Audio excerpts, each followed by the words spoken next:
اپنے نبی کی گستاخی اور توہین ہرگز برداشت نہیں کرتے مسلمان۔ لیکن میرے بھائی یاد رکھنا کہ پیارے نبی صلی اللہ علیہ وسلم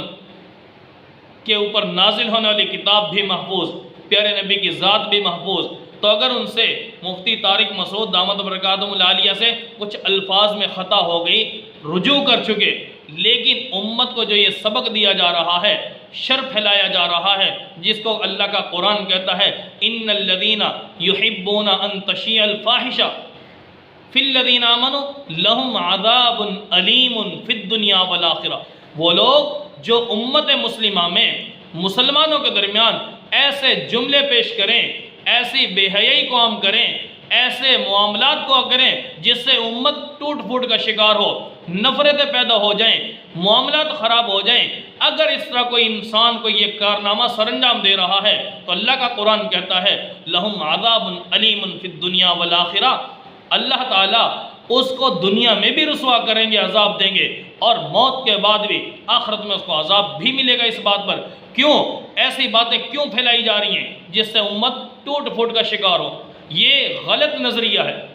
کہ جو پھیلایا جا رہا ہے۔ جب حضرت مفتی طارق مسعود اپنے اس قول سے رجوع کر چکے، معاملہ ختم، اب اس کا معاملہ رب کا معاملہ ہے۔ اگر انہوں نے اپنے دفاع کے لیے کہا، اگر تمہیں پھر بھی تسلی نہیں کہ اس کی توبہ قبول نہیں، طرح طرح کے جو جملے بولے جا رہے، وہ رب جانتا ہے اور وہ جانتا ہے، ٹھیک ہے؟ مسلمان ہیں، ایک عالم دین ہے، اور ایک اچھے درجے کے، ایک اچھی پوسٹ پر دین کا کام کر رہے ہیں، تو کیا اپنی اسکول لائف اس کو چھوڑا، زندگی کو چھوڑا،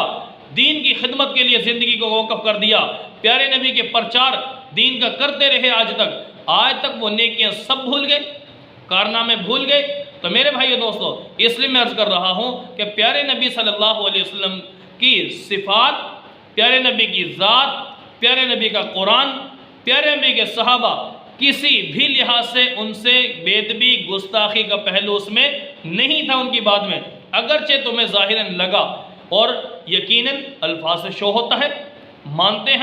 ہمیں بھی تشویش ہوئی، لیکن جب انہوں نے رجوع کر لیا بات ختم ہو گئی۔ تو اس سے بھائی دوستو ان معاملات سے باز آ جائیے۔ لیکن قریبی حضرت کا بیان میں آیا کہ بھئی یہ امت کو جو جوش دلایا جا رہا ہے، ٹھیک ہے، کہ ان کو قتل کیا جائے، تو ان سکالر جو یہ الفاظ ادا کر رہے ہیں، آپ عوام حضرات، آپ ان سے کہو کہ جنت کا شوق ہمیں جو دلاتے ہو، ذرا جنت کا شوق آپ بھی تو لے لو تھوڑا سا، یہ کام آپ کر لینا ذرا۔ کیوں دنیا کی زندگی اس کے بدلے کسی کو قتل کریں تو اس کو قتل کیا جاتا ہے، تو ذرا اگر آپ کو اتنی ہی زیادہ